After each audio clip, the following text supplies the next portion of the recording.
Qu'est-ce qui se passe sur Google quand je tape Nice plus plombier ou plombier Nice? On va regarder ensemble comment trouver, grâce à cette méthode très simple, la méthode que j'appelle Sniper Maps, son premier client pour proposer des prestations d'SEO local et créer un revenu mensuel récurrent. Quand je tape Nice plombier, eh bien, je peux voir tout de suite le classement. Ici, c'est le classement Google Maps. On peut voir qu'on a trois ici résultats qui sont en général les résultats qu'on retrouve aussi sur Google, puisque les gens utilisent souvent Google. Plombier Nice, on peut voir que voilà, on a le pack local ici qui sont les trois entreprises proposées par Google en SEO. La différence entre le SIA et le SEO très rapidement, le SIA, tu payes, t'apparais, mais dès que tu n'as plus de crédit ou que tu as fini ton budget, tu n'apparais plus, donc tu n'as plus de téléphone qui sonne. Le SEO, c'est différent. Une fois que tu es positionné ici et que tu fais le travail de maintenance de ton SEO, tu vas pouvoir rester positionné très longtemps, voire infiniment ici, indéfiniment pardon, ici, et donc obtenir constamment à toute heure et jour de la nuit et toute l'année des appels pour ton activité en tant qu'entreprise locale. Donc quand on tape Nice plombier, on peut voir plusieurs choses, qu'on a tout un tas de plombiers forcément, et on va directement chercher une chose qui peut être assez intéressante comme angle d'attaque. Voilà, c'est la plomberie Edouard. Pourquoi je l'ai choisie? Parce qu'on peut voir qu'ici, elle n'a pas de site internet, cette fiche Google. La fiche Google est pourtant bien active. J'ai ici mon plugin LocalShark. LocalShark qui est notre outil partenaire. On en fait des énormes vidéos dans notre formation dont je te parlerai dans quelques minutes. Mais avant ça, tu peux voir plusieurs choses ici. Je vais prendre l'information de la plomberie Edouard avec la catégorie, donc ici plombier. On la retrouve ici, plombier chauffagiste. Ça, c'est un autre outil qui s'appelle GMB Everywhere. Mais l'idée, c'est de pouvoir comprendre qu'est-ce que nous donne cette... Voilà. Alors, attendez, c'est pas logique. Voilà, plomberie Edouard. Hop, on va le retravailler un coup parce que ça n'affichait pas tout. Plomberie Edouard. Voilà, plombier chauffagiste. Donc ici, j'ai beaucoup d'informations qui vont me permettre de trouver des angles d'attaque si je veux contacter ce prospect potentiel. On a 13% de réponses aux reviews. Donc a priori, on ira voir les avis, mais il y a un gros problème sur les avis. Elle est bien revendiquée, cette page Google My Business, mais il lui manque sûrement des optimisations. On peut voir que déjà, il n'a que deux catégories, et je vais juste regarder ici les premiers de la liste. Quand on tape plombier Nice, on peut voir qu'ils ont au moins 2 catégories ici. Bon, celui-ci, c'est du ads, mais il a beaucoup de catégories. Beaucoup de catégories ici. Service de réparation des clims, bon, c'est peut-être pas trop plombier.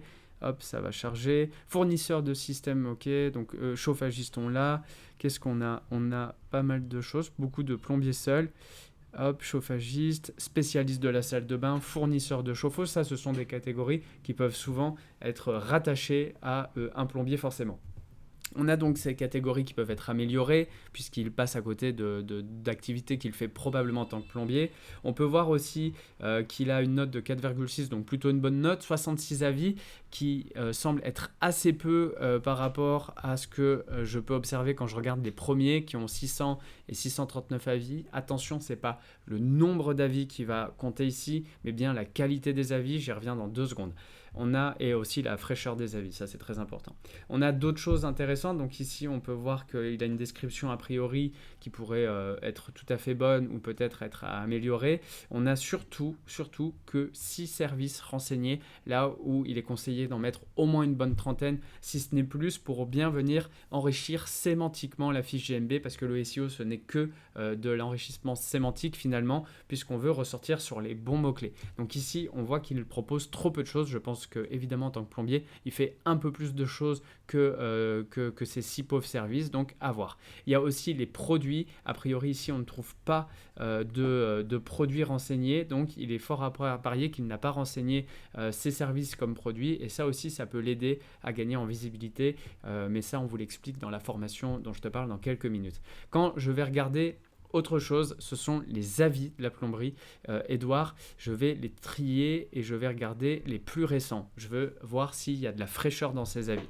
Et je vois que le dernier avis qu'il a reçu était il y a 2 mois, celui d'avant il y a 3 mois, 4 mois. Ici, un mauvais avis, on va en parler dans 2 secondes, 5 mois, 6 mois. Donc il a a priori un avis par mois c'est vraiment insuffisant. Donc l'objectif aussi, c'est de venir lui expliquer en quoi les avis récurrents sont importants et comment on peut l'aider, l'aider à obtenir plus d'avis en l'éduquant entre guillemets à cette routine, parce que c'est hyper important d'avoir des avis frais.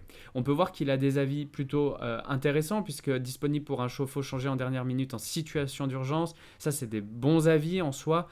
Professionnel de grande qualité, réalisation des travaux, très bonne expérience, délai respecté, bon conseil, M. Edouard vient. Ok, c'est pas mal, mais ça manque un peu de choses. Voilà. Ici, on peut voir qu'il a pris un avis 1 étoile avec fixe trop bas un tuyau qui relie au siphon. Bref, tout un tas de choses très très détaillées bizarrement, et on peut voir la réponse du propriétaire qui est pas assez bonne si on veut vraiment se fier aux standards qu'il faudrait. Déjà, on rentre un peu en conflit pour résoudre le problème. Je cherche sur mes factures, je ne vous ai pas trouvé, désolé, vous êtes trompé de plombier. Donc ça, soit deux solutions, soit le plombier ment pour se défendre, ou en tout cas à chercher le conflit, à chercher à se justifier, c'est pas forcément la meilleure méthode. Soit il a tout à fait raison et cette personne est juste en train de diffamer et de faire un faux mauvais avis pour le faire redescendre dans le classement. En plus, on peut voir que c'est un compte local guide. Les comptes local guide vont avoir plus de puissance aux yeux de Google, plus de légitimité quand ils laissent un avis. Donc ça peut être des techniques Black Hat qu'on enseigne évidemment dans la formation dont je te parle dans 2 secondes, et qu'on enseigne plutôt pour savoir comment s'en défendre plutôt que les utiliser, parce que le but c'est pas d'être un énorme enfoiré et de jouer sur ce terrain-là.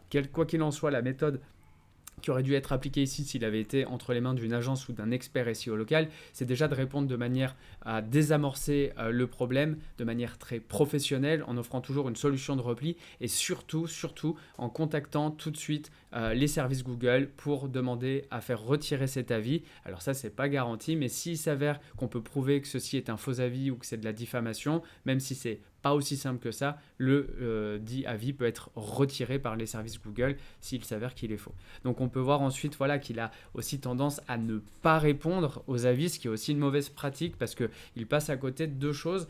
Déjà de montrer qu'il est actif à Google, ça montre qu'il prend au sérieux le retour de ses utilisateurs, et ça c'est vraiment quelque chose que Google analyse. Et surtout, faire une réponse et aussi pouvoir enrichir sémantiquement son profil Google. Donc là aussi, il y a plein de choses qu'on peut faire. Ça, c'est le rôle d'une bonne agence ou d'un bon freelance en SEO local, de pouvoir répondre à sa place aux avis, notamment avec des outils comme LocalShark, mais ça, on l'explique vraiment dans la formation. Donc voilà, ici tu as plusieurs angles d'attaque comme on l'a vu. Ça, GMB n'est pas optimisé, il y a beaucoup de paramètres qui peuvent être pris en compte avec les catégories à rajouter, les services, les produits, probablement la description à réécrire. Il y a le fait que donc il a une adresse fixe, mais il n'a pas de site internet. Alors pour ranker en GMB, certes on peut ranker sans site internet, mais c'est quand même de plus en plus dur quand on est sur une SERP comme ça, très concurrentielle de plombier, de serrurier et d'autres métiers. Donc un petit site internet qu'on peut créer aussi très facilement aujourd'hui, en mettant pas seulement créez-moi un site internet, mais en y mettant des vrais inputs SEO et UX. Petit exemple ici avec un site créé en 2 lignes avec Claude, mais surtout en lui donnant un tableau qu'on fournit dans la formation avec énormément d'informations pour faire de lui-même un premier jet. Je dis bien un premier jet parce qu'après il faut quand même tout retoucher, mais avec ici le miroir, les fameuses catégories GMB reprises comme page en hub, et des sous-catégories services pour venir ranker sur un maximum de choses. Ici, l'exemple est à Lyon, mais ça s'applique à Nice aussi. Et surtout, du maillage interne qui va être fait automatiquement. L'idée étant d'aller beaucoup plus loin, ce site étant juste un site exemple que l'on prend dans la formation afin de montrer très efficacement ce que doit faire un site internet en SEO local. Vous pouvez donc aller voir Plombier Chauffagiste Lyon si vous voulez en savoir plus sur ce qu'est un bon site, une bonne structure de site SEO local, sachant qu'il manque énormément de choses dans ce site internet. Il faudra donc ensuite prendre son courage à 2 mains et téléphoner au plombier Édouard pour réussir à avoir au moins un rendez-vous téléphonique plus concret ou même un rendez-vous en visio pour lui montrer à quel point il a quelques problèmes avec sa GMB et son référencement et comment on pourrait passer à quelque chose de beaucoup plus lucratif pour lui qui va lui générer des appels. Ici, on voit qu'en 4 jours à peine, cette vidéo est tournée à un moment où les élèves ont 4 jours à peine de formation. Petite annonce pour annoncer que grâce à cette formation, j'ai chopé 2 clients aujourd'hui et je tiens à vraiment essayer d'être le plus honnête possible. C'est un avis qui a été totalement spontané de la part de Bastien. Donc voilà, il le dit aussi ici parce qu'on se parle franchement, je confirme, le cold call c'est pas marrant du tout, mais on peut juste être content de voir qu'en appliquant des choses bêtes et méchantes des fois comme le cold call, mais avec de bonnes méthodes qu'on partage, où vous avez accès à une masterclass, on donne les techniques, les choses que nous on a essayées qui ont plus marché que d'autres pour vraiment vous mâcher le travail, on peut voir que ça peut fonctionner. Et là, j'ai pris le temps d'expliquer comment je choisis mon prospect, mais il y a des outils ou des méthodes pour vraiment se faire une première liste de 50 prospects en une demi-heure, 45 minutes de temps, et ensuite il faut passer 2 heures à appeler. Alors ça fait 2h30, mais en 2h30 ou en moins de 15 jours, on est capable de trouver ses 2 premiers clients et de vraiment générer un revenu récurrent pour son agence ou pour soi, même en freelance. Donc, je te montre rapidement cette formation. Elle est ici. Voici les modules qui t'attendent. Des modules avec vraiment les fondations, comment marche le SEO local. Tu vas découvrir ce qui est le plus important et ça va te permettre d'avoir les bases théoriques pour ensuite avancer sur la pratique qui sont Google Business Profile. On voit ici tout ce qu'il y a à optimiser et tu peux voir qu'il y a quelques vidéos quand même. On a le site web évidemment. On fait même des tests en live avec le fameux plombier chauffagiste Lyon que tu as pu voir ici où je fais avancer le projet pour montrer les différentes méthodes de prospection mais aussi de ranking en SEO. On a des tests GIO en live. On partage un maximum de choses. On parle des backlinks, des citations. On parle des avis. C'est très important comme tu l'as compris. Donc on a carrément fait un module dédié aux avis, comment aider les clients à en obtenir, comment répondre aux avis, quels outils utiliser, bref, beaucoup de choses. On a les cas spéciaux, le Black et le Grey Hat, donc ici des méthodes qui sont interdites par Google, que nous on ne conseille pas d'utiliser, mais qui sont expliquées parce que en fait, maîtriser un sujet, c'est connaître tous les tenants et aboutissants de celui-ci. Et puis comme tu l'as vu, ça c'est des méthodes qui peuvent être utilisées aussi contre tes propres clients. Donc autant savoir ce que c'est quand on cherche à comprendre des fois certaines actions sur le web. Les méthodes pour gérer la suspension d'une fiche, pour gérer la validation vidéo avec son client, des méthodes de prospection et acquisition qui vont continuer de grandir. Nous, on a par exemple toute une méthode pour générer des clients via Meta Ads. On va essayer de partager toutes les méthodes ici pour que tu puisses reproduire grâce à la formation et obtenir tes prospects. Mais effectivement, entre le cold call qui te permet de le faire sans budget et le Meta Ads, il faut d'abord peut-être commencer par du cold call ou de la création de contenu comme cette vidéo YouTube que tu vois aujourd'hui. On a le blueprint par secteur, on a mâché le travail, on a donné des blueprints avec des actions efficaces pour des secteurs assez connus du SEO local. Tu peux le voir, on en a quelques-uns qui vont aussi, ça va être complété, rajouté au fur et à mesure du temps. Et puis finalement, on a aussi tous nos outils et nos SaaS qui nous permettent de gagner énormément de temps, de mettre toutes nos connaissances et notre travail à disposition de nos clients et de nos élèves. Et ici, on en partage des tutos. On va même avoir des masterclass avec certains créateurs de SaaS qui sont des partenaires. Donc voilà, tu peux rejoindre cette formation. La communauté, et le but ici, c'est de vraiment créer une communauté d'entraide entre professionnels du marketing. Donc j'espère qu'on aura l'occasion de te compter parmi nos élèves. Si ça t'intéresse, le lien est en description de cette vidéo. Je te dis à bientôt.